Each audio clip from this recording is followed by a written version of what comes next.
তো তেলাওয়াত দিয়ে শুরু করা দরকার। ইখলাস ভাই তেলাওয়াত করেন।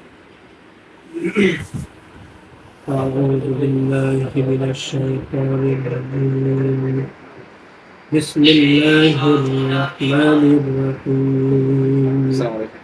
والعصر إن الإنسان لفي خسر গাড়ি গাড়ি إلا আচ্ছা ঠিক الذين আছে, آمنوا এই চলবে করা وعملوا ঠিক আছে, চলো দেখতে পারেন। الصالحات وتواصوا بالصبر তানজিল ভাই একটু তেলাওয়াত করেন তো। আসর থেকে সূরার নামকরণ করা হয়েছে সূরা আসর। আসর। সূরা মাক্কি না মাদানী? মাক্কি। রাসূলের মাক্কি জীবনের মোটামুটি প্রথম দিকে নাজিল হয়েছে, কারণ আলোচ্য আয়াতে কারিমাগুলি খুব চমৎকার, ছন্দময়। মাক্কি সূরার যে বৈশিষ্ট্য, ছন্দময় আয়াত, কম কথার মধ্যে তাওহীদ বিসালাত আখিরাতের বিষয়গুলি চমৎকার ভাবে ফুটায় তোলা। এরপরে হচ্ছে সূরাটা হচ্ছে কুরআনুল কারীমের 103 নাম্বার সূরা। সূরার আয়াত সংখ্যা 3টি। কোরআনের ছোট সূরার দিক থেকে অবস্থান দ্বিতীয়। তিনের নিচে কি আর আছে? ছোটর দিক থেকে তার অবস্থানটা দ্বিতীয়। সবচেয়ে ছোট হচ্ছে যৌথভাবে তো কাউসার। প্রথম না? যত প্রথমটা কাউসার পড়েছি, আসর আসর। পরে ইখলাস।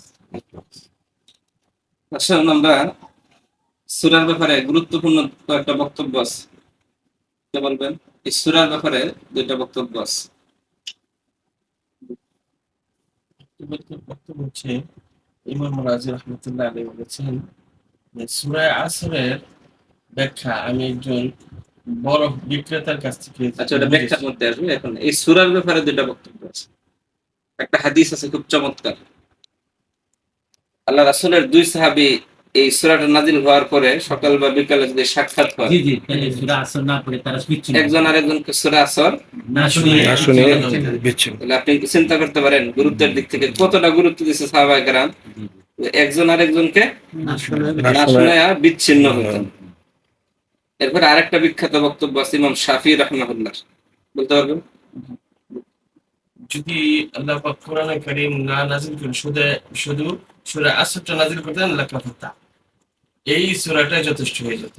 চমৎকার। মানুষের চিন্তা করতে পারেন কত গুরুত্ব। মানুষের হেদায়েতের জন্য সূরা আসরটা কতটা গুরুত্বপূর্ণ। যে এই সূরা আসরটাই যদি হয় তাহলে মানুষের হেদায়েতের জন্য আর কোনো কিছু প্রয়োজন নাই। শুধু এই আসরটা দিয়েই হেদায়েতের জন্য যথেষ্ট ছিল। তাহলে এই যে দুইটা বিষয়, এই দুইটা বিষয়কে যদি সামনে রাখি, একটা ইমাম শাফির বক্তব্য আর একটা হাদিস, এই দুইটা বিষয়কে সামনে রাখলে তো আমার মনে হয় যে আমরাও যদি হেদায়েতের নিয়তে এই সূরা আসরটাকে অধ্যয়ন করি তাহলে আমাদের জন্য হেদায়েতের জন্য যথেষ্ট। শানে নজুল বর্ণনা সবচেয়ে প্রসিদ্ধ যেটা, হযরত আবু বকর রাদিয়াল্লাহু তাআলা আনহুর বন্ধু ছিলেন গুলাহ বিন উসাইদ। কি নাম? গুলাহ বিন উসাইদ।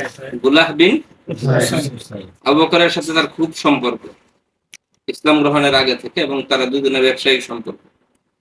আবু বকর রাদিয়াল্লাহু তাআলা আনহু ইসলাম গ্রহণ করার ফলে আস্তে আস্তে ব্যবসার প্রতি তো মনোযোগ কম, রাসূলের কাছাকাছি বেশি থাকেন, সময়টা রাসূলের কাছাকাছি দেওয়ার চেষ্টা করেন। এ কারণে আগে যেভাবে বাজারে যাইতেন ব্যবসা করতেন, এখন আর ওইভাবে বাজারে যান না, ব্যবসা করেন না। ব্যবসায় কিছুটা লস হয়তো নাকি। গুলাহ বিন উসাইদ আবু বকর রাদিয়াল্লাহু তাআলা আনহুকে এসে বলতেছে, আবু বকর তোমার কে বিমরতি ধরছে? কি একটু বডি একটু দিয়ে দিন একটু আর আছে তো নেই তিন নেই রিপোর্ট আছে।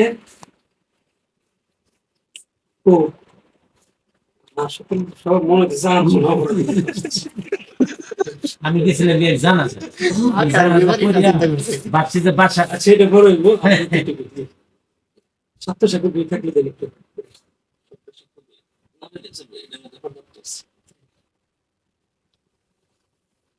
গুলাহ বিন উসাইদ রাদিয়াল্লাহু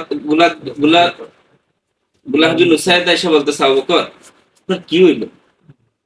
এই দুনিয়ার প্রতি আপনার কোনো খেয়াল নাই, আপনার ব্যবসার প্রতি কোনো খেয়াল নাই, আপনি এই যে ক্ষতিগ্রস্ত হচ্ছেন, আপনার তো চারদিকে শুধু ক্ষতি আর ক্ষতি, ব্যবসা করতেছেন না, আপনি যদি দিন দুনিয়া সব নষ্ট হয়ে যাচ্ছে আপনার, কি পাইলো আপনার? আমাদের গ্রামের ভাষায় বললে কি বিত বিমরতি ধরছে। বিমূর্তি ধরছে। হ্যাঁ, ইসলামী আন্দোলন করে জামাত ইসলাম কইরা কি যে হইছে, সারাদিন খালি টুটু এটা লইয়াই ঘুরে, আর স্যার এই ব্যবসা বাণিজ্য আর এইগুলোর কোনো খোঁজ খবর নাই। আরে কি অবস্থা! এরকম একটা বক্তব্য আবু বকরকে দিলেন।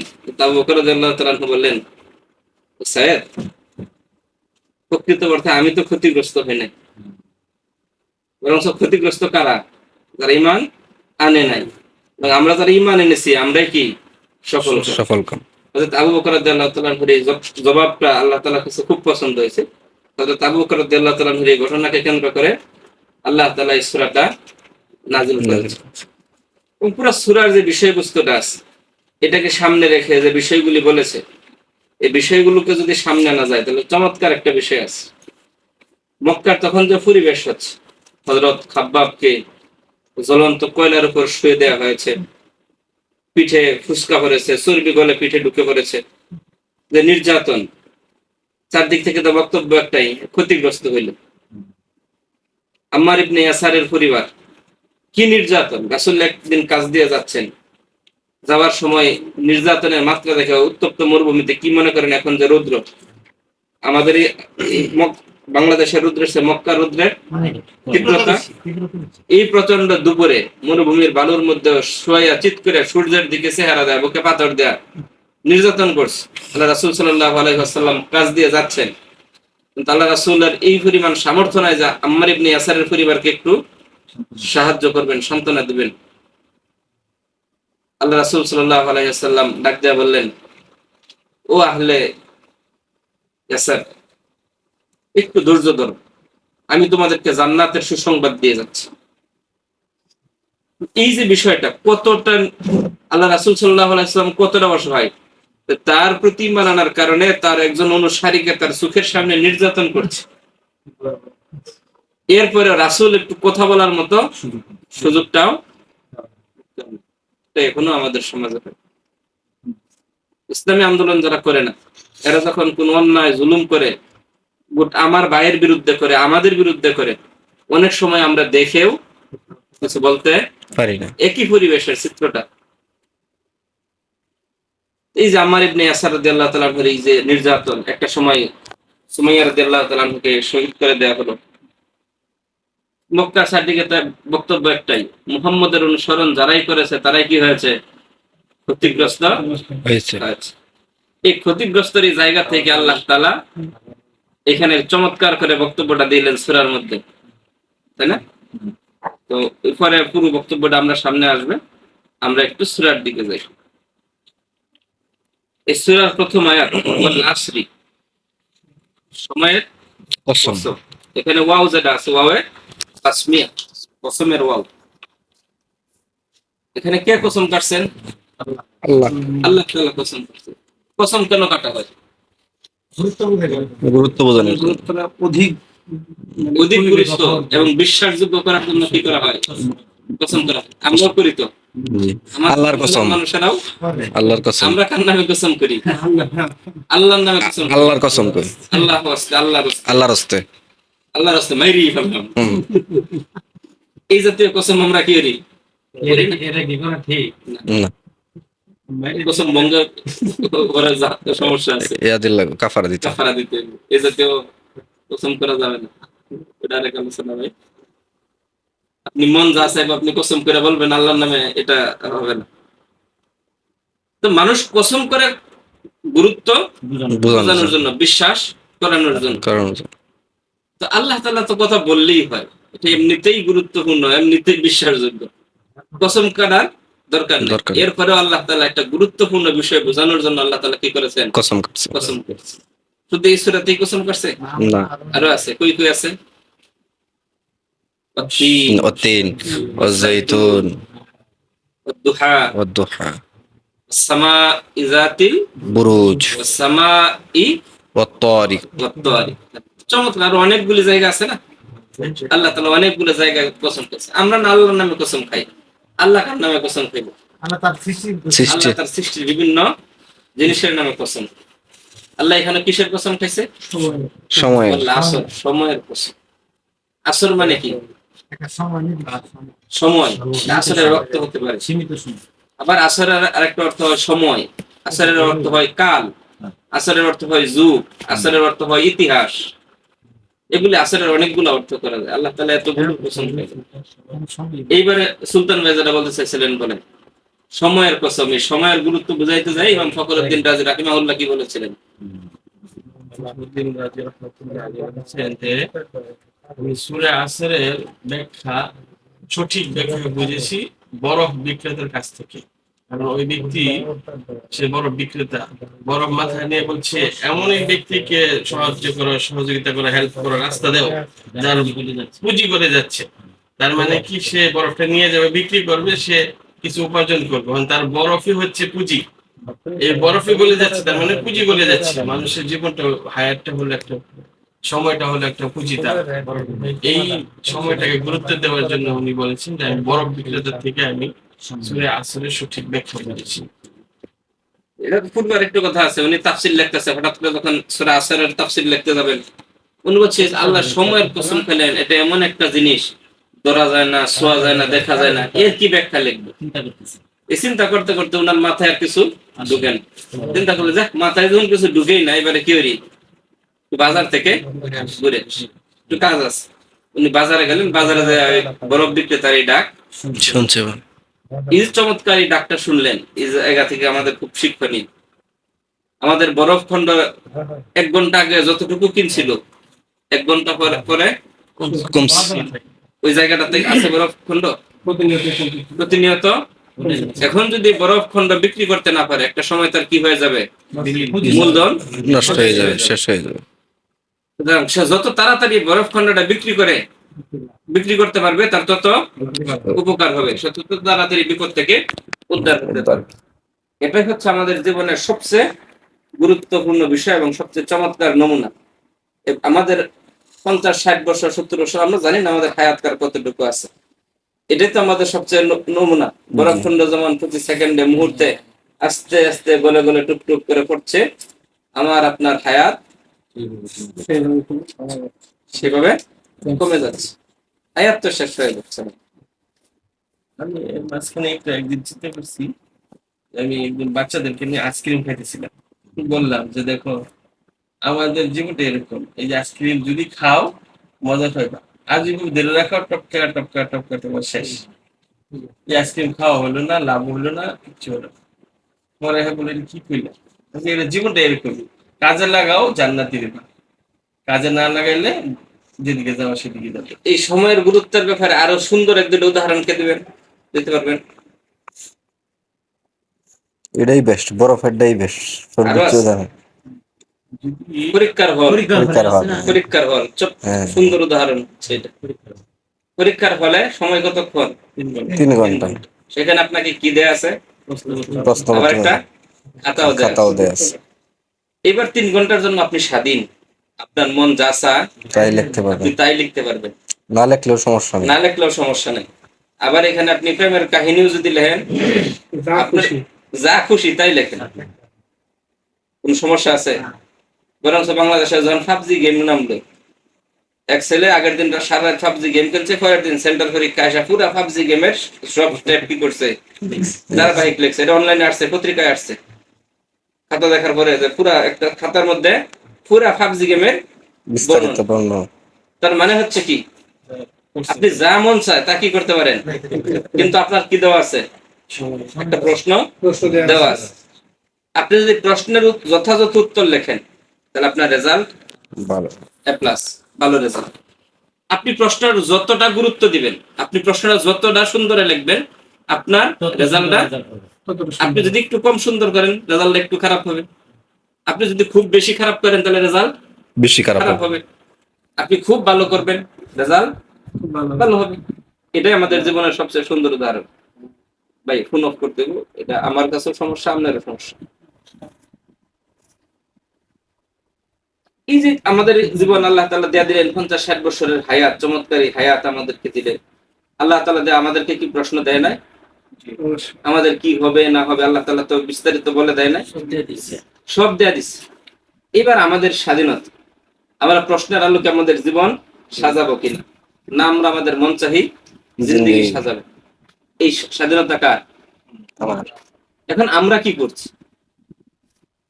আমরা কি আমাদের জীবনের প্রত্যেকটা পরতে পরতে, জীবনের প্রত্যেকটা ক্ষণে ক্ষণে আল্লাহর দেয়া প্রশ্নপত্রটাকে সামনে রেখে আমরা আমাদের জীবন অতিবাহিত করছি, না আমি আমার মন চাহি, আমার মনের নফসের খায়সা অনুযায়ী আমি আমার মন পরিচালনা করছি?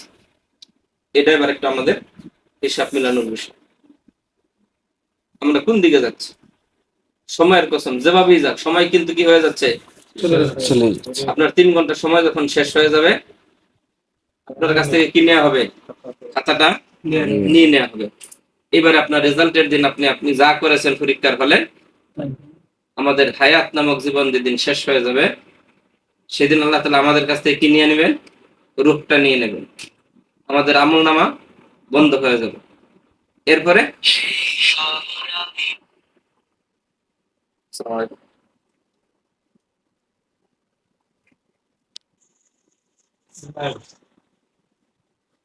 জি কি বলছিলাম যেন, কোথায়? আমাদের আমলনামাটা বন্ধ হয়ে যাবে। এরপরে হাসরের ময়দানে যেদিন আল্লাহ তাআলা ইকরা কিতাবাকা কাফা বিনাফসিকা আল-ইয়াওমা আলাইকা হাসিবা বলে যখন আমাদের আমলনামাটা আমাদের হাতে ধরায় দিবেন, ওই দিন দেখা যাবে আমরা কি লিখছিলাম। ওই দিন না হবে আমাদের আমলনামার হিসাব কিতাব। এটাই বাস্তবতা। এটার আরো একটা সুন্দর উদাহরণ আছে, আমি দেই। হ্যাঁ, ক্ষমতার উদাহরণ আমি আরেকটা দিই, সব জায়গাতেই দিই কথাটা। যে এক লোক এক দেশে বেড়াইতে গেছে, বেড়াইতে যাওয়ার কারণে ভ্রমণ করে না, একেবারে দিকে ভ্রমণ করতে গেছে, সকালবেলা গোসল করে হঠাৎ করে 8-10 জন লোক আসছে। 8-10 জন লোক এই পেছনে ফেলাই দিন একটু। 8-10 জন লোক আইসা তারা ধরছে, ধরে বলতেছে আজকে থেকে আপনি আমাদের রাজা। এই লোক কই গেছে? ভ্রমণ করবা। ভ্রমণ করতে যায়, সকালে কি করতেছে? গোসল করতেছে। হঠাৎ করে 8-10 জন লোক এসে কি বলে তারে? যে আজকে থেকে আপনি আমাদের রাজা। পাগলে ভাইছে, এরকম পাগলের দেশে রাজা হইবার আবার ঠিকছে। কথা নাই বার্তা নাই, নদীতে গোসল করছি, আমার বানাও রাজা। সে বলছে আমি তোমাদের রাজা হতে চাই না। সে বলছে আমাদের দেশের নিয়ম হচ্ছে আজকের এই দিনে যে লোকে নদীতে গোসল করবে সে আমাদের রাজা হবে।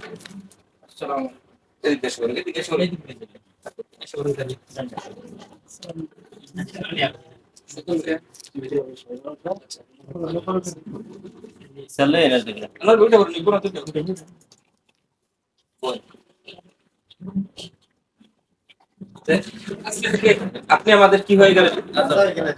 এই লোক বলে না, অস্বীকার করে আমি রাজা হব না। তখন বলছে আজকে যদি যেহেতু নদীতে আপনি গোসল করছেন, রাজা আপনার হওয়াই লাগবে। যদি না হন তাহলে আপনাকে এই মুহূর্তে হত্যা করা হবে। তাহলে তো একটু চিন্তাই করা লাগে, তাই লড়াচড়া কম করে। তাহলে নগদ মরারছে, তাহলে 2 বছর দেহে কি হয়? রাজা হই। তাহলে ঠিক আছে, এবার তোমরা ঠিক আছে, আমি রাজা হইলাম। এবারে রাজা হওয়ার পরে তার 2 বছর চলে গেল। 2 বছর পরে পরে ঘটনাটা কি করে? সবাই সময় জিজ্ঞেস করছে তোমাদের এখানে এইভাবে রাজা বানাও কেন? এভাবে রাজা বানানোর কারণটা কি? তার বক্তব্য হচ্ছে যে আমরা আমাদের রাজার মেয়াদ হচ্ছে 2 বছর। 2 বছর পরে আমরা আমার রাজারে, তুমি যে সাগরে গোসল করলা, এই সাগরের ওই পারের যে জঙ্গল, ওই জঙ্গলে যাই আমরা কি করি?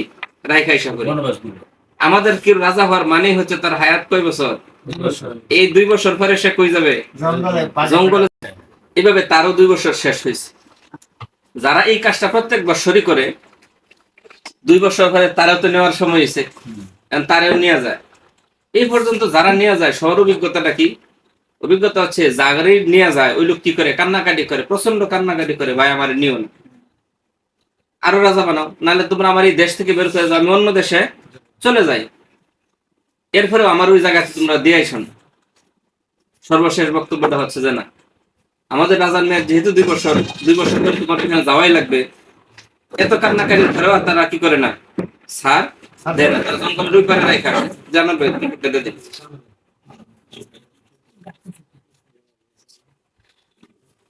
রিপোর্ট দিতে ঘাটতি আছে, যা আছে দিতে।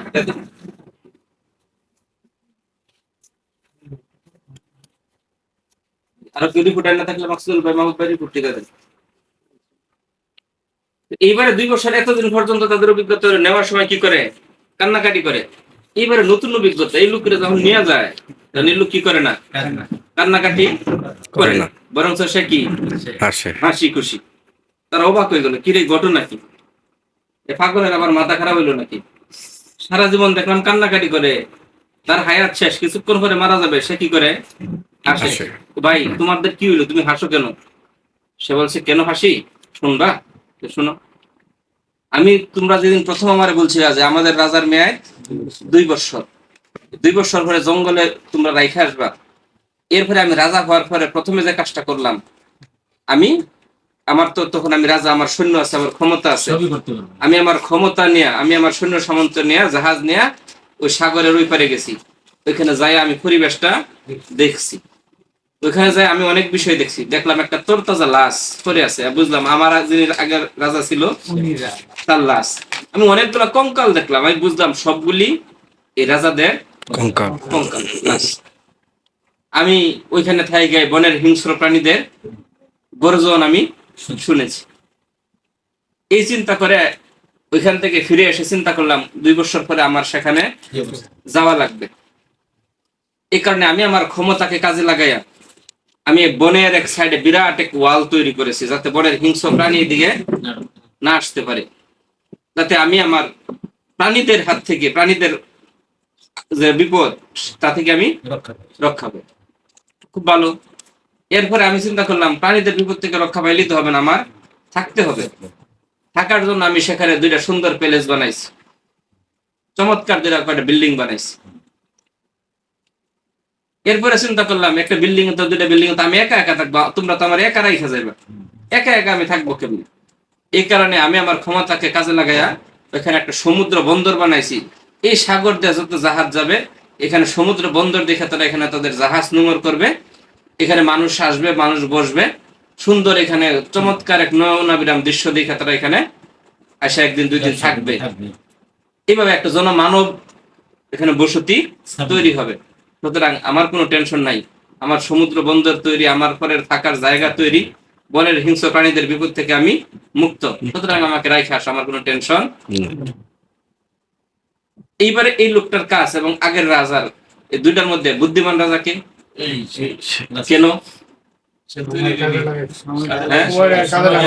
সময়টাকে অধিক গুরুত্ব দিয়েছে। কতটা কাজে লাগাইছে? তার 2 বছরের মতো হায়াত, তার 2 বছরই তো ছিল রাজার মেয়াদ। এই 2 বছরের মধ্যে সে হয়তোবা এমন রাত গেছে, সে রাত পুরা রাত ঘুমায় নাই, সে কাজ করছে। উপর দুপুরি তার সৈনিকদেরকে চাপ দেওয়া ওইখানে বিল্ডিং তৈরি করেছে। এই বিল্ডিং করতে যায় সে অনেক পরিশ্রম করছে, মাথার ঘাম পায়ে ফেলছে। সে একটুর জন্য, একদিনের জন্য সেখানে গ্যাপ দেয় নাই। কারণ কি? আমাকে পরেও সেখানে যেতে হবে। এই বিষয়টাকে সামনে রেখে তার পরের জীবনটাকে গোছানোর জন্য সে এই সময়টাকে, 2 বছরটাকে পরিকল্পিত ভাবে কাজে লাগিয়েছে। সময় প্লাস ক্ষমতাও তো আছে, দুইটাই রাজা। দুইটাকে সে কি করেছে? কাজে লাগাইছে। এই কারণে আমরা সবাই তারা কি বললাম? বুদ্ধিমান বললাম। আমরাও তো রাজা, এই পৃথিবীর নাট্য মঞ্চে আমরা সবাই অভিনেতা। এটা প্রমোদ চৌধুরীর একটা বিখ্যাত উক্তি আছে, আমরা সবাই রাজা। আমাদের ক্ষমতা আছে না? আমাদের হায়াত আছে। এখন আমরা আমাদের পরবর্তী জীবন যেখানে আমরা যাচ্ছি, সেই জীবনের জন্য আমরা কি তৈরি করছি? সেই জীবনের জন্য জাহান্নাম থেকে বাঁচার জন্য কি একটা দেয়াল আমরা তৈরি করতে পেরেছি? যে দেয়াল আমাদেরকে জাহান্নামের সেই কঠিন লেলিহান অগ্নিশিখা থেকে আমাদেরকে হেফাজত করবে, এইরকম একটা দেয়াল কি আদৌ আমরা তৈরি করতে পেরেছি? আমরা কি জান্নাতে আমাদের জন্য একটা ঘর তৈরি করতে পেরেছি? আমরা কি আদৌ পেরেছি? জান্নাতের সামনে দাঁড়ায় আমরা অনেকগুলা মানুষের সাথে বসে এই আজকের দিনে যেরকম আমরা কথা বলছি, এরকম কথা বলার মতো আমল কি আসলে আমরা সত্যি তৈরি করতে পেরেছি? আমরা কি সত্যি জানি যে আমাদের আরো হায়াত এত বছর আছে? যে কোনো মুহূর্তে তো আমাদের হায়াত শেষ হয়ে যেতে পারে। আজকে যদি আমার মৃত্যু হয়, আজকের এই দিন যদি আমাদের জীবনের শেষ দিন হয়, তাহলে সত্যি কি আমার জন্য জান্নাতে একটা ঘর তৈরি হয়েছে? সত্যি কি জাহান্নাম থেকে বাঁচার জন্য একটা দেয়াল আমরা তৈরি করতে পেরেছি?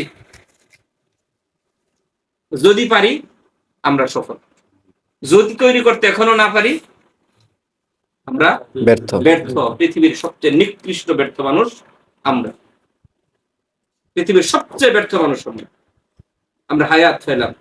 বরং সব পুরো বাংলাদেশের মানুষের মধ্যে আপনারা এখানে যারা আছেন, বাংলাদেশ বলবো না, পুরো গফরগাঁওয়ের মধ্যে সবচেয়ে ব্যর্থ মানুষ হবো আমরা, আপনারা। যদি ইসলামী আন্দোলনের মতো এত চমৎকার একটা জায়গার সন্ধান পাইলেন, কুরআন হাদিসের আলোকে আপনারা ইসলামী আন্দোলন চিনলেন, ইসলামী আন্দোলন বুঝলেন, ইসলামী আন্দোলন করেও যদি আপনি জান্নাতে একটা ঘর তৈরি করতে না পারেন, জাহান্নামের একটা প্রাচীর যদি আপনি তৈরি করতে না পারেন, তাহলে এর চেয়ে বড় ব্যর্থতা আর কি হতে পারে? আমাদের দুনিয়ার আগের রাজারা কেন ব্যর্থ ছিল? কারণ তারা চিন্তা করছে 2 বছর তো হায়াত আছে, খাও দাও ফুর্তি করো, 2 বছর তো যাইবো, এর পরে তো মইরেই যাই, এই 2 বছরেই কি করি, ফুর্তি কইরা দেই, একটু খাইয়া দিই। এই কারণে সে তারা কি করে নাই, পরের জীবনের জন্য প্রস্তুতি নেয় নাই। আমাদের তো হয়ে গেছে এরকম। আমাদের দুনিয়ার যা চেষ্টা আছে সব এই দুনিয়ারই বাড়ি কেন্দ্রিক, দুনিয়ারই সংসার কেন্দ্রিক, চাকরি কেন্দ্রিক, ব্যবসা কেন্দ্রিক। কি ব্যস্ততা আমাদের, এই জায়গা থেকে আমরা বের হতেই পারছি না। কেন হবে আমাদের এরকম? তাহলে সময়টাকে আমাদের কাজে লাগাতে হবে।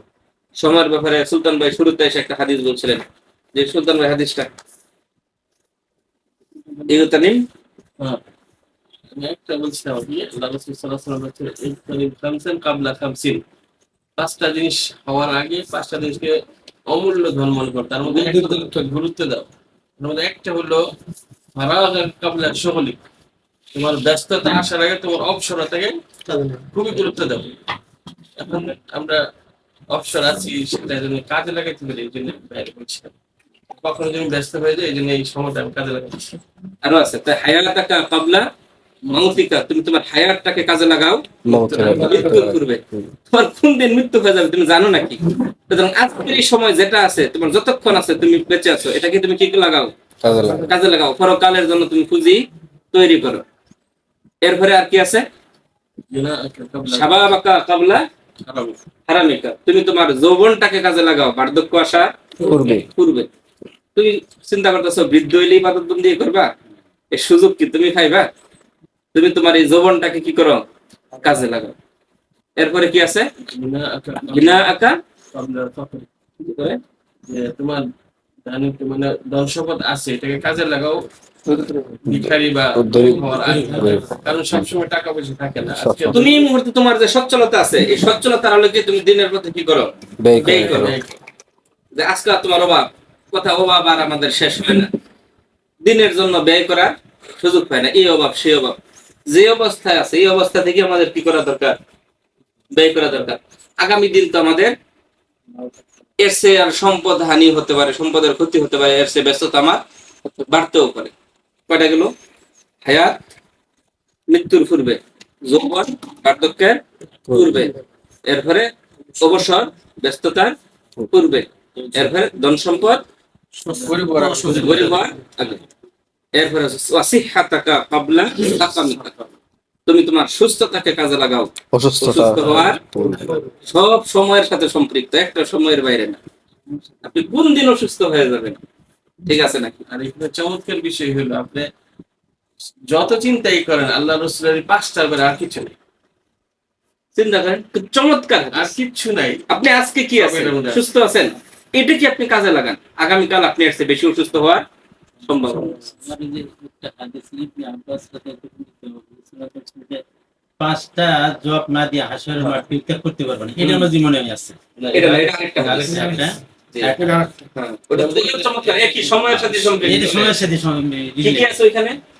সেখানে আছে যে তুমি তোমার জীবনকাল কোন পথে কাটাইছো, জীবন কোন কালে এক নাম্বার জীবন পথে কোন পথে কাটানোর অর্থটা কি, কিভাবে কাটাইছো, এখানে আমাদের ব্যাখ্যা আছে। জীবন কাল কোন পথে কাটাইছো, এটার ব্যাখ্যাটা কি? বৈধ পথে না বৈধ অবৈধ? আরে না, তোমার আদর্শ কোনটা আছে? যৌবন কালে আদর্শ কোনটা ছিল, তুমি কোন কার আদর্শে জীবন করছো? কার আদর্শে জীবন করছো? জীবন করছো। তোমার মনিব কেডা আছে? তোমার যে তোমার মনিব কে ছিল? আল্লাহ না ব্রিটিশ? ব্রিটিশ ছিল বা কোন মূর্তি পূজা করছো? না মূর্তি পূজা করছো, বাপদাদারটা করছে। হ্যাঁ, বাপদাদারটা করছো। তুমি কার পূজাটা করছো, তুমি কোন পথে কাটাইছো? হ্যাঁ, নিঃসন্দেহে তোমার জীবনকাল কিভাবে কোন পথে কাটাইছো। কেউ কেউ সারাটা জীবন কাটা দিতেছে নামাজ পড়বার কেউ জাতীয়তাবাদীর পিছনে, কেউ কেউ রোজা রাখে, নামাজ পড়ে, হজ করে, যাকাত দেয়, জীবন কাটাচ্ছে ধর্মনিরপেক্ষ মতবাদের পেছনে, জিয়ার আদর্শ বাস্তবায়নের পেছনে তাদের জীবনকাল কাটায় দিচ্ছে। আল্লামা সাইদি সাহেব খুব চমৎকার করে বলছে, সারাদিন আওয়ামী লীগের মিছিল করে বিএনপির অফিসে গিয়ে ঠান্ডা চাইলে ঠান্ডা পাওয়া যায়। চমৎকার করে আল্লামা সাইদি বলছিলেন কথাগুলো। আপনি সারা জীবনটা কাটাইলেন জাতীয়তাবাদী আদর্শ, জাতীয়তাবাদী মানব রচিত আইন প্রতিষ্ঠার জন্য, আর আপনি এখন এসে বলবেন আমি আল্লাহর পথে জীবন কাটাইছি? অবাস্তব, হতে পারে না। 1 নম্বর প্রশ্ন। 2 নম্বর প্রশ্ন হচ্ছে তুমি তোমার যৌবন কাল কিভাবে কাটে? কোন পথে কাটাইছো? কি কাল? যৌবন কাল। এরপরে হচ্ছে কোন পথে ব্যয় করেছো? কোন পথে ব্যয় করেছো? 5 নম্বর প্রশ্ন। আমল অনুযায়ী কি তুমি যে এলেম অর্জন করছিলে আমল অনুযায়ী আমল করছো কতটা? আমল করছো। আমল করেছো। চমৎকার। এলেমের দিক থেকে আমাদের কোনো ঘাটতি আছে ইসলাম আন্দোলনের ব্যাপারে? সবার কাছে পরিষ্কার, রুকন হওয়া দরকার, সবার কাছে পরিষ্কার, ইসলামী আন্দোলনের সময় দেওয়া দরকার, সবার কাছে পরিষ্কার, ময়দানে কর্মী বৃদ্ধি করা দরকার, সবার কাছে পরিষ্কার। এরপরেও বাস্তব জীবনে নাই এলেম অনুযায়ী আমার আপনার নাই আমল হিসাব দেওয়া লাগবে। যেদিন সূর্যটা কি অর্ধহার উপরে। এখানে সময় অনেক গেছে গা, এত সময় দেবে এটা চিন্তা ছিল না। সূরা আসরের ব্যাখ্যা আমরা এই বিষয়গুলি পাইলাম। এরপর আল্লাহ তাআলা বলছে ইন্নাল ইনসানা লাফি, নিশ্চয়ই মানুষ ক্ষতির মধ্যে নিমজ্জিত। কতগুলা মানুষ ক্ষতির মধ্যে নিমজ্জিত? যদি 800 মানুষ থাকে, 800 মানুষই কি 800 কোটি মানুষই কি ক্ষতির মধ্যে। কিন্তু আল্লাহ এখানে কিছু মানুষকে আলাদা করছে। কিরকম? ধরেন যে জাহাজে করে সেন্ট মার্টিন যায়, কোথেকে যায়? এখন কক্সবাজার থেকে যায়। ধরেন 1 ঘন্টা যাওয়ার পরে ওইখানে জাহাজ হঠাৎ করে নষ্ট হয়ে গেছে, এখন জাহাজ ডুবে যাচ্ছে। এখন জাহাজের মধ্যে যারা আছে সবাই কি ক্ষতিগ্রস্ত, ক্ষতির মধ্যে। কিন্তু তাদেরকে ব্যতীত যারা জাহাজের মধ্যে কি থাকে, লাইফ জ্যাকেট থাকে, যারা লাইফ জ্যাকেট পাইছে তারা তারা আরেকটা আছে যারা সাঁতার জানে, তারা পুরোটাই মিলবে না। ওই উপদেশ উপমার সাথে এটা মিলবে না, কারণ কোনো বাচ্চা যাবো কিন্তু এই ক্ষতি করা এটা বানা। আপনি 1 ঘন্টা চলার পরে সাগরের মাঝখানে যখন আপনি ডুববেন, আপনি যদি সাঁতার না জানেন, আপনি যদি জ্যাকেট না পান, সাথে সাথে শেষ, আপনি সাথে শেষ। কিন্তু সব মানুষ জাহাজের ক্ষতিগ্রস্ত ইল্লা তাদেরকে ছাড়া, কারা? যারা লাইফ জ্যাকেট পাইছে আর যারা এরকম। আমরা দুনিয়ার সব মানুষ কি ক্ষতির মধ্যে নিমজ্জিত, কাদেরকে ছাড়া? ঈমান আনে ও সৎকর্ম করে। হ্যাঁ, এরপরে সত্যের উপদেশ দেয়, উপদেশ দিছে এবং ধৈর্যের উপদেশ। আপনি মনে করেন একজনের একটা গুণাবলী হলেই হবে না, একজনের সবটি লাগবে, একজনেরই 4টা লাগবে। এটা আমরা যখন সূরা শুরু করছিলাম ওই জায়গা থেকে পরিষ্কার। নহিয়ানে কি আল্লাহ হইছিল? আবু বকর কি বলছিল? আবু বকর, তুমি তো একটা ক্ষতিগ্রস্তের মধ্যে ফিরে গেলা, তুমি তো একটা লুজার হয়ে যাচ্ছ দিন দিন, তোমার ভবে ঘুরে পাইছে, তুমি মুহাম্মদের পেছনে পেছনে ঘুরো, তোমার বিমৃতি ধরছে। আল্লাহ আবু বকর কি বলছে যে না, এবার আল্লাহ সার্টিফাইড করছে আবু বকরের কথাকে, আল্লাহ সত্যায়ন করছে যে আবু বকর সত্য, কারণ আবু বকর ইমানদার, আবু বকর হকের আমলে চলে করে, আবু বকর ধৈর্যের পথে অবিচল আছে। আমরা দুনিয়ার সব মানুষই ক্ষতির মধ্যে নিমজ্জিত। এই 4টা গুণাবলী যদি অর্জন করতে না পারি তাহলে আমরা ক্ষতিগ্রস্ত, আর এই 4 গুণাবলী যদি অর্জন করতে পারি তাহলে আমরা সফল। তাহলে 1 নম্বর গুণাবলী কি? যারা ঈমান ইল্লাল্লাযীনা আমানু, ঈমান আনে। ঈমান এনেছে। বেশি কথা বলার সুযোগ হবে না। ঈমানটা কি? ঈমান মানে আমাদের বাংলাদেশের সবচেয়ে বড় সমস্যা যেটা, এটা হচ্ছে এটা ঈমান। আমরা সবাই ঈমানদার, আসলে ঈমানটাই কি বুঝি না। ঈমান বলতে আমি যতটুকু বুঝি, ঈমান 3টা বিষয়ের সমন্বয়ে ঈমান হয়। এক হচ্ছে মুখে বলা, অন্তরে বিশ্বাস করা, আর কাজে বাস্তবায়ন করার নাম ঈমান। এর ইমানের সঙ্গে উলামায়ে কেরাম বলছে তিনটার সমন্বয় কি হয়? ঈমান নয়। তাসদিক বিল জিনান, জিনান। অন্তরে বিশ্বাস, আমল বিল আরকান, আরকান। কর্মে পরিণতি, প্রতিনিধি। এরপরে কি ইকরার বিল লিসান, লিসান। মুখে স্বীকৃতি। স্বীকৃতি। তিনটার সমন্বয় কি হয়? ঈমান। ঈমান। ঈমান। এটা একটা বিষয়। আর ঈমানের বিষয়টা আরো গভীরে। ঈমান হচ্ছে কি? বিশ্বাস। আচ্ছা, বিশ্বাসটা কি? যেরকম আমি যদি বলি যে আমার পকেটে 10টা চাবি আছে, আপনি বিশ্বাস করেন কিনা? না দেখে বিশ্বাস করাটাকে ঈমান বলে। আমার পকেটে 10টা চাবি আছে, আপনি বিশ্বাস করেন? এখন হলো বিশ্বাসের প্রশ্ন। এবার সন্দেহের মধ্যে করতে পারি না এখন কি কই, হ্যাঁ কই না না কই? আছে আসলে কি 10টা চাবি আছে? না না। না থাকলে না, তার মানে আমার বিশ্বাস করেন না। আমি বললাম আছে, এরপরে আপনি আমারে বিশ্বাস করেন। এখন আমি যদি আপনার পকেট থেকে আমার চাবি ছাড়া বের করে বলি যে ভাই এই যে আমার এখানে 10টা চাবি আছে, বিশ্বাস করেন? এটা দরকার, এই মানে বিষয়ে এর দরকার। আপনি কি বলবেন? এ পাগলে কি কয়? তো দেখাই তো যেতেছে নতুন চাবি আছে, বিশ্বাস এটা কি করলে- বিশ্বাসের বিষয় আছে? না। বিকেল তার লাগে আপনি যদি আপনাকে যদি বলি দেখায় দিই, তখন কি এখানে বিশ্বাসের দরকার বিষয় নেই। দরকার আছে? না। বিশ্বাসের দরকার ছিল কোন সময়? না না দেখার সময়। না দেওয়া অবস্থায়। ঈমান। আপনি বিশ্বাস করেন কারে? আল্লাহরে। দেখছেন? কোনদিন দেখছি? রাসূল, জান্নাত, জাহান্নাম, ফেরেশতা কিচ্ছু দেখি নাই। না দেখে বিশ্বাস করি। কতটা বিশ্বাস করি এটার উপরে নির্ভর করে ঈমানটা। আমরা আমাদের যারা চাকরি করেন, তারা বসের কথা মতো যে প্রতিষ্ঠানে যখন যান, সময় মতো যান। যে বস যত করা, ওই অফিসের স্টাফ তত তাড়াতাড়ি সময় মতো খুব সিনসিয়ার। কেন? চাকরি থাকবে না, লাল কালি ভরার সম্ভাবনা আছে। কি বলেন? আছে না? বিশ্বাস, কারণ বস আর দিবেন, লাল কালি মেরে দিবেন, খুব সমস্যা। এই যে বিশ্বাসটার কারণে আপনি সময় মতো যান। আপনি জান্নাতকে কি বিশ্বাস করেন? জান্নাতে যাওয়ার প্রত্যাশার জন্য আপনি দুনিয়ার আরামকে একটু ত্যাগ করতে পারেন না? আপনি জাহান্নামকে বিশ্বাস করেন? কি বিশ্বাস করেন? জাহান্নামের ভয়ে আপনার অন্তর কলিজা কেঁপে ওঠে না? ইজা যিকিরাল্লাহি ওয়াজিলাত কুলুবুহুম। যখন আল্লাহর নাম স্মরণ করা হয় তখন কি হয়? অন্তরটা কেঁপে ওঠে। সেই এটা বিশ্বাসের প্রশ্ন। আপনি জাহান্নামকে বিশ্বাস করেন? হ্যাঁ, জাহান্নামকে তো বিশ্বাস করি। পরকালকে বিশ্বাস করেন? বিশ্বাস করি। আপনার বিশ্বাসের নমুনা হচ্ছে এরকম যে আপনি সুদ খাচ্ছেন, মানুষের হক নষ্ট করতেছেন, নামাজ পড়েন না, রোজা রাখেন না। আচ্ছা, আপনি কি বিশ্বাস করলেন তাইলে?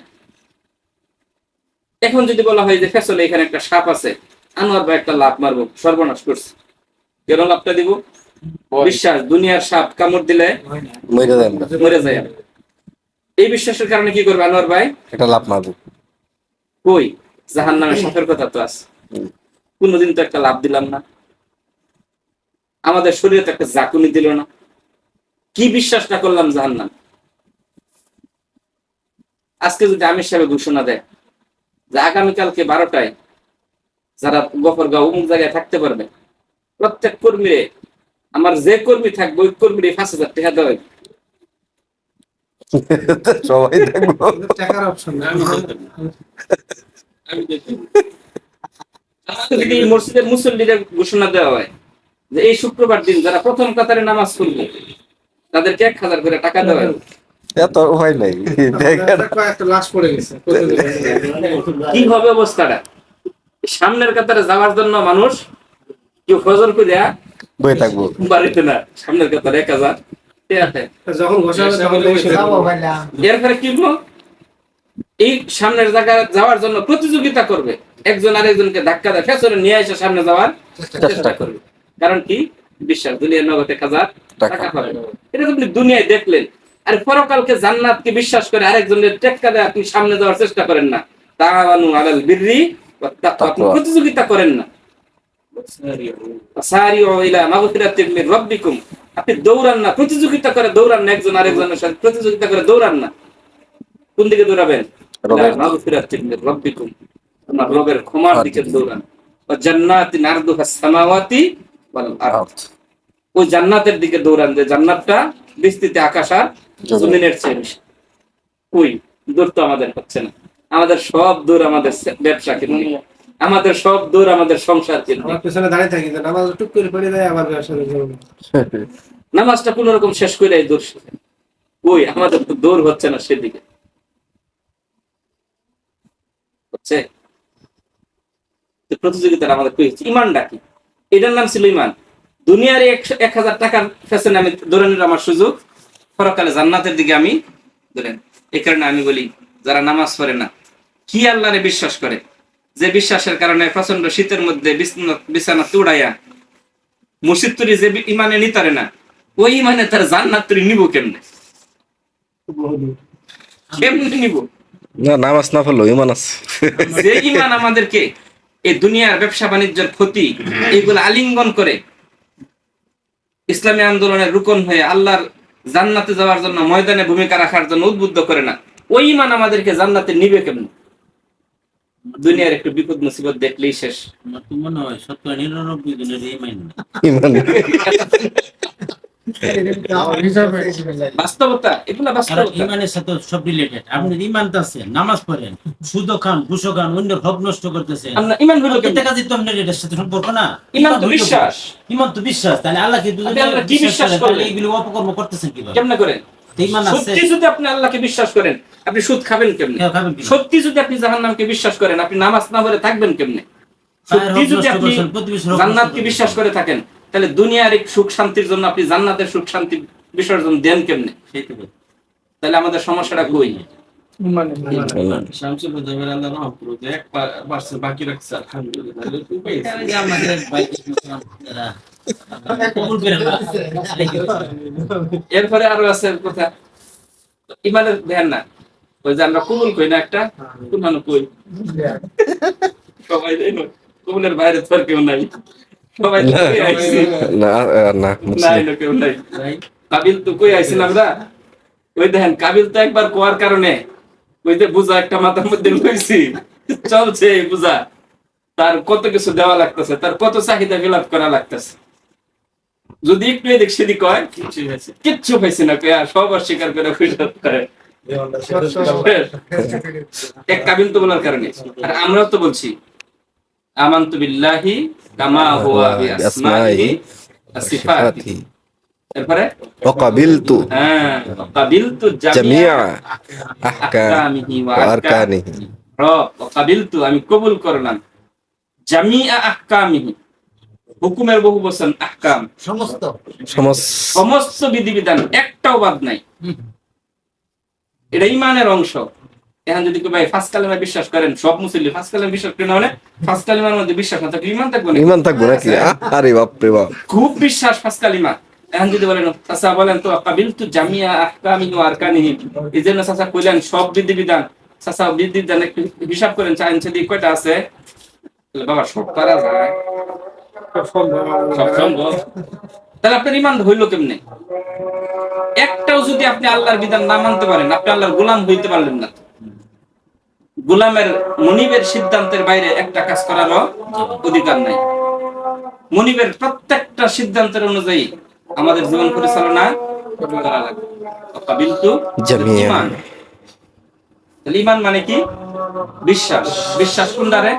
যেটা না দেখে আমরা পরকালকে বিশ্বাস করি। এই না দেখে আমাদের দায়িত্বশীলরা পরকালকে বিশ্বাস করার কারণে তাদের সামনে অফার দেয়া হয়েছে, ক্ষমা চান, ক্ষমা করে দেয়া হবে, ক্ষমা চান, আপনাদেরকে বের করে দেয়া হবে, ইসলামী আন্দোলন ছেড়ে দেন, নতুন আরেকটা পার্টি করেন, আপনাদেরকে সহযোগিতা করা হবে, অফার। উপর জবরি ছিল দায়িত্বশীলদের, তারা ফাঁসির রশ্মি গলায় দিয়েছে।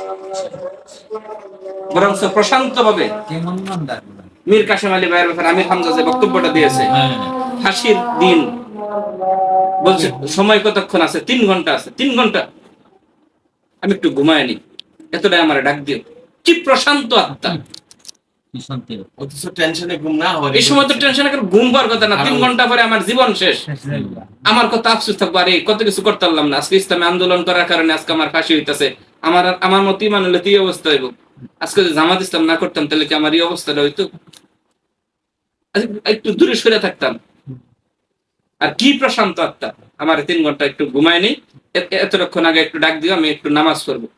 ঠিক কারারক্ষী ডাক দিয়েছে, নামাজ পড়েছে, হেঁটে হেঁটে কোথায় চলে গেছে? ফাঁসির মঞ্চে চলে গেছে। মূলত কি ফাঁসির মঞ্চে গেছে? চলে গেছে জান্নাত। জেলারি বলে কান্দে এই লোক ঘুমা আসে কি ঘুম আসে কি করে? ইয়া আইয়াতুহান নাফসুল মুতমাইন্না ইরজিই ইলা রাব্বিকি রাদিয়াতি রাব্বিকি রাদিয়াতাম। মারদিয়া। এটার নাম কি? ঈমান। আব্দুল কাদের আউদা মিশরের ছিলেন বিচারক। মুসলিম ব্রাদারহুডের বিরুদ্ধে মামলা করা হলো। মামলায় এমন অবস্থা করেছে, ব্রাদারহুডের পক্ষে কোনো আইনজীবী মামলা লড়বে এরকম কোন আইনজীবীও নাই। নাই।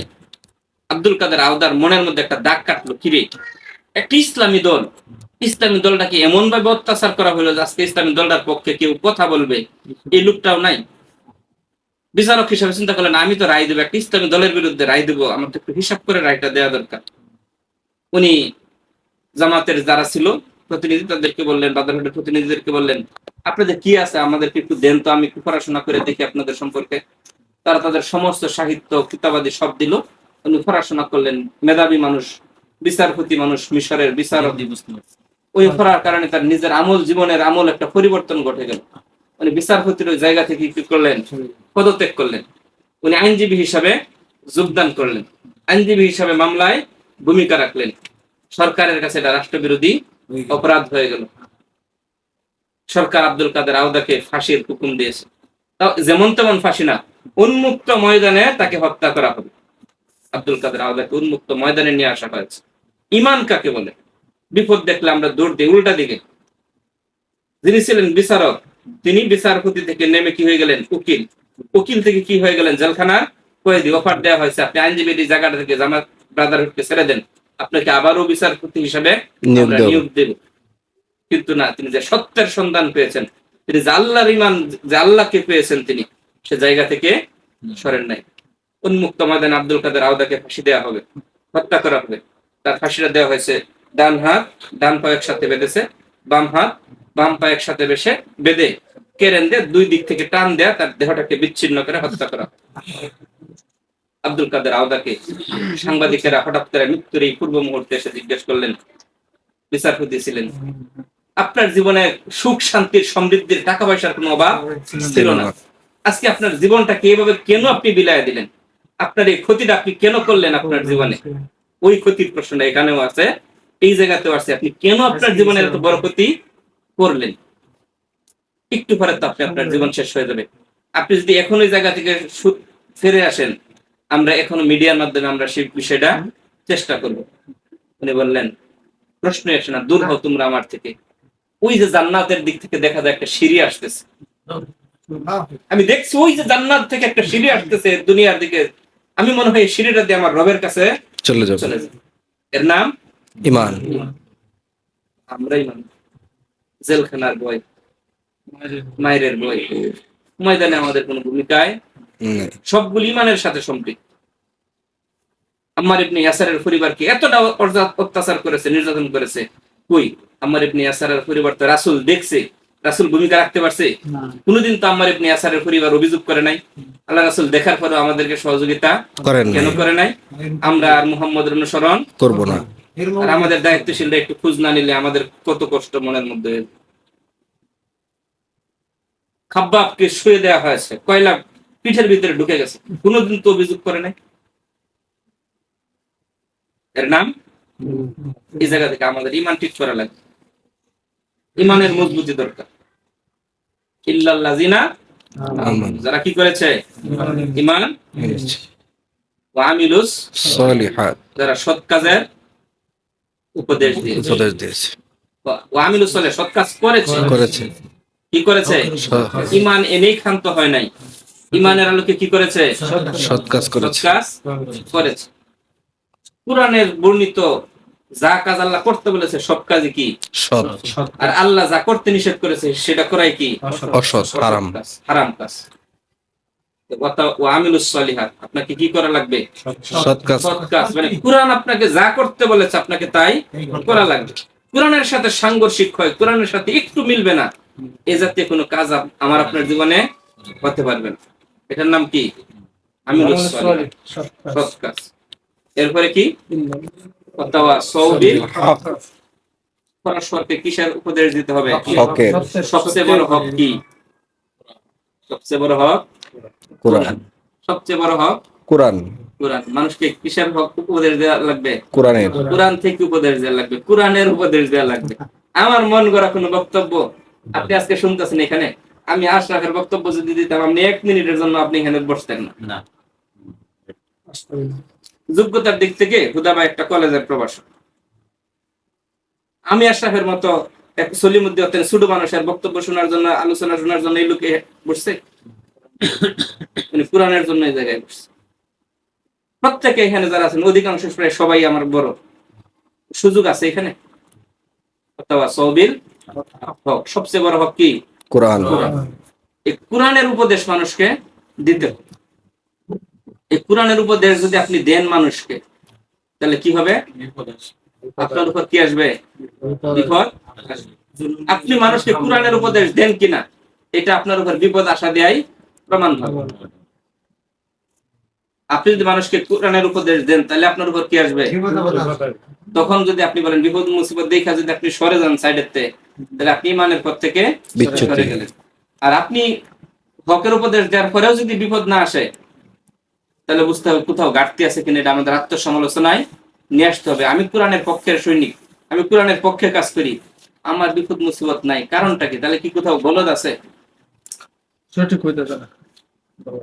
একটা বর্ণনা আছে, 2 জন স্বামী স্ত্রী, প্রসঙ্গত বলে নেই, আসলে সময় গেছে অনেক। তারা যাচ্ছে আল্লাহ রাসূলের কাছে। কেন যাচ্ছে? তারা তালাক চাই। তাদের এত মিল 2 জনের, কেন চাইবে তালাক? প্রতিমধ্যে যাওয়ার সময় একটা সময় তারা ফেরত আসতেছে, মানে একজন যায় হুচট খায়া ফিরে গেছে। ফিরে যাওয়ার কারণে তারা এবার আল্লাহ রাসূলের কাছে যায় না, ফেরত আসতেছে। লোকেরা জিজ্ঞেস করলো কি ব্যাপার, কেন ফেরত আসলা? আমাদের জীবনে আমরা স্বামী স্ত্রী এতটা সুখ স্বাচ্ছন্দ্য আল্লাহ আমাদেরকে রাখছে, আমার মনের মধ্যে একটা খটকা জাগলো, আল্লাহ কি তাহলে আমাদের প্রতি খুশি না? খুশি থাকলে তো আল্লাহ আমাদেরকে একটু বিপদ মুসিবত পরীক্ষা করার কথা। আমাদের দীর্ঘ এত সাংসারিক জীবনে আমাদের কোনো কষ্ট নাই, আমাদের মনের মধ্যে কোনো ব্যথা নাই, কেন এমন হলো? তাহলে কি আল্লাহ আমাদের প্রতি খুশি না? যদি আল্লাহ আমাদের প্রতি খুশি না থাকে, এখানে আমি রাসূলের দরবারে যেতেছিলাম, সত্যি যদি আল্লাহ খুশি না থাকে, তাহলে আমরা স্বামী স্ত্রী একসাথে আর থাকবো না। কিন্তু প্রতিমধ্যে যাওয়ার সময় যখন আমি হুচট খেয়ে পইরা গিয়ে ব্যথা পাইলাম, বুঝলাম যে না, আল্লাহ আমাদের প্রতি কি আছেন? খুশি আছে। খুশি আছেন, যেহেতু একটু ব্যথা পাইছি। স্বামী হয়েছিল। তো এই যে বিষয়টা, এটা জীবনের এখানে বললাম এই কারণে আমাদের আত্মসমালোচনা আনতে হবে। আমার আপনার ভূমিকাটা কি আছে ময়দানে, কোন পর্যায়ে আছে ভূমিকাটা? অথবা সৌবিল অথবা সৌবিস সবর। ধৈর্য তো তারাই ধরবে যারা ময়দানে থাকবে। আর বিপদ মুসিবত দেখে যে দিক দিয়ে যাইতেছে, আপনি যদি এই দিক দিয়ে সাইডে ফলাইয়া পড়েন, তাহলে আপনার বিপদ মুসিবত আপনি সাইডা দিলেন। বিপদ মুসিবত কালিঙ্গন করে, জেলখানায় কালিঙ্গন করে আপনাকে ময়দানে টিকে থাকেন যদি আপনি, তাহলে আপনার কি ধৈর্যের বিষয়। ধৈর্যের বিষয় যদি আমার আপনার জীবনে না থাকে, তাহলে ইমানদার হইলাম কেমন? তাহলে কয়টা বিষয় লাগবে? 4টা। ইমান, ইমান, ইমানের আলোকে কাজ। কাজ। নিজে কাজ করলেই হবে না, মানুষকে হকের উপদেশ দিলেই কি আসবে? বিপদ মুসিবত। বিপদ মুসিবত আসার পরেও আম্মার ইবনে ইয়াসারের মতো, খাব্বাবের মতো, বেলালের মতো ময়দানে বলিষ্ঠভাবে ভূমিকা রেখে টিকে থাকতে। কতটা বলিষ্ঠতার সাথে টিকে থাকছে হযরত বেলাল। জীবন মৃত্যুর সন্ধিক্ষণে মুখ থেকে কোনো কথা বের হয় না, সর্বশেষ শব্দ কি বের হয়েছে? আহাদ বের হয়েছে। এর নাম কি? ধৈর্য। এই ধৈর্যের পর এই জাতীয় পরীক্ষা আমার আপনার জীবনে আসতে পারে। আসলে আলিঙ্গন করার মন মানসিকতা নিয়েই ময়দানে টিকে থাকতে হবে।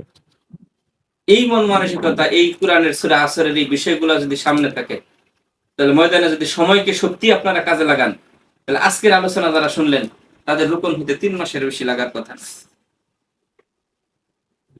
আর যদি আপনি এই রুমের ভিতরে রাইখা যান, বের হওয়ার পরে যে গিয়েছি আশা ভাই করেন কাম হইলো মাস শেষে একবার ধরবো মাসে আইয়া এরকম একটা ওয়াজ দিব, এটা থাক, এটা এই জায়গাতেই থাক, আমরা আমার জীবন যেটা আছে চলতে থাক, সামনের মাসের জন্য আবার অপেক্ষা করি। সামনের মাসের জন্য অপেক্ষা। যদি আপনার ইমন মানসিকতা থাকে তাহলে হচ্ছে কি খাতামাল্লাহু আলা কুলুবিহিম ওয়া আলা সামিহিম ওয়া আলা وعلى আবসারিহিম। أبصارهم غشاوة আরো চমৎকার আয়াত আছে। ইন্নাল্লাহা লা ইউগাইয়িরু মা বিকাওমিন আছে এরপরে হচ্ছে সুম্মা কাসাত কুলুবুকুম মিন বাদি সুম্মা কাসাত কুলুবুকুম মিন বাদিকুম যালিকা ফাহিয়া কাল হিজারা। তোমাদের অন্তরটা কঠিন হয়ে গেছে। কতটা কঠিন? পাথর। আও আসাদ্দু কাস, এই পাথরের চেয়েও কঠিন। ওয়া ইন্না মিনাল হিজারাতি, কুরআনের কি বর্ণনা! আরে কত পাথর তো আছে। ওয়া ইন্না মিনাল হিজারাতি লামা ইয়াতাফাজ্জারু মিনহুল, আরে পাথরের ভিতর থেকে, পাথরও আল্লাহর হয়, পাথরের ভিতর থেকেও কি বের হয়? পানি বের হয়। তো আমাদের অন্তরে আসলে আমরা কি ভিতরে নিচ্ছি না নাকি? এত কথাগুলি, এত প্রশিক্ষণ, এত পড়াশোনা সংগঠন করাচ্ছে প্রতিনিয়ত, আমরা মাস শেষে এতবার বলতেছি, এই যে বছরে আজকে এটা নিয়ে 4টা হয়ে যাচ্ছে আমাদের, কই আমাদের জীবনের পরিবর্তন হচ্ছে না? তাহলে কি আমাদের অন্তরটা পাথরের মতো হয়ে গেল? আমরা কি নিচ্ছি না? লাহুম কুলুবুল লা ইয়াফকাহুনা, তাদের অন্তর আছে তারা তো বুঝে না। লাহুম আযানুল লা ইয়াসমাউনা বিহা, এই কান দ্বারা কি আসলে কথাগুলো শোনা যায় না? আমরা কি দেখতেছি না? কেন হচ্ছে আমাদের এরকম? আমাদের এই তো ময়দানে এই জাতীয় ভূমিকা তো আমাদের নাই। ময়দানে তো আমাদের পাগলের মতো ছুটার কথা। এই সূরা আসরটাকে যদি আমরা সত্যিকার অর্থে ভালো করে অনুধাবন করতে পারি, তাহলে আমাদের জীবনে পরিবর্তন আসতে বাধ্য। যদি আমরা পরিবর্তন করতে না পারি, তাহলে কের মধ্যে বললাম? ক্ষতির মধ্যে। ইন্নাল ইনসানা লাফি খুসর, ইন্না নিশ্চয়ই একটা তাগিদ, লাফি লাম আরেকটা তাগিদ। আল্লাহ তাআলা বলছে ইন্নাল ইনসানা লাফি, নিশ্চয়ই মানুষ। আমি কোনটার মধ্যে আছি? আমি কি ক্ষতির মধ্যে আছি না ক্ষতির বাইরে যাইতে পারছি? এটা আমাদের একটা আত্মপর্যালোচনায় আজকে আনা দরকার। একান্ত কোনো প্রশ্ন থাকলে করতে পারেন। প্রশ্ন না যে আর কি, আমরা যদি পরিবর্তন হতে চাই তাহলে সম্ভব, ইচ্ছা শক্তি থাকলে। আর যদি আমরা এইভাবেই চলতে চাই, এইভাবে চলবে। আমাদের সচেষ্ট হওয়া দরকার। যে বলছিলাম চলবে বলতে আল্লাহ লা ইউগাইয়িরু মা বিকাওমিন, কিছু হিকমত তো অবলম্বন করতে হবে আমাদের। এখন সমস্যা হচ্ছে, ট্রেনে আমার সমস্যা আছে, বিপদ মুসিবত আছে।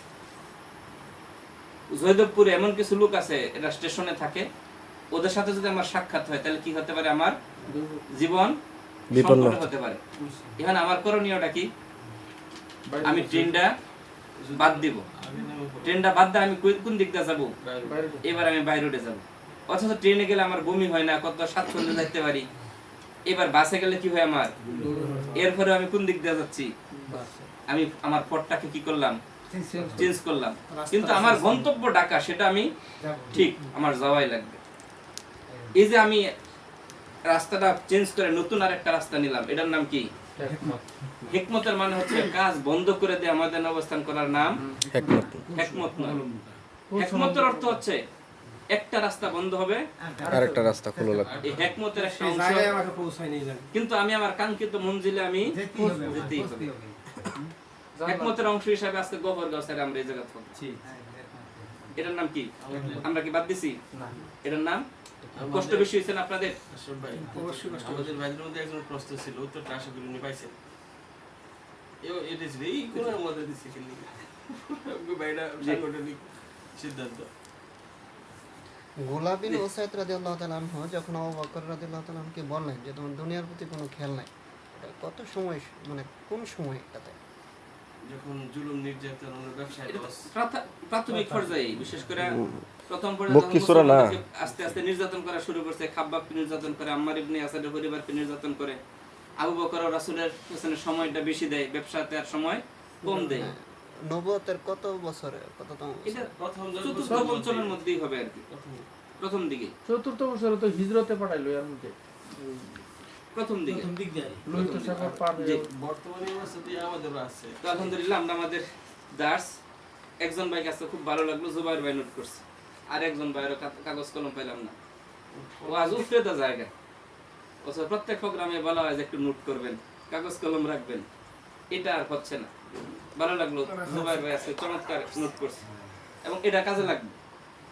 সামনের দিনে উনি এটা দেখলেই মনে হয় এটা আমাদের দরকার ছিল।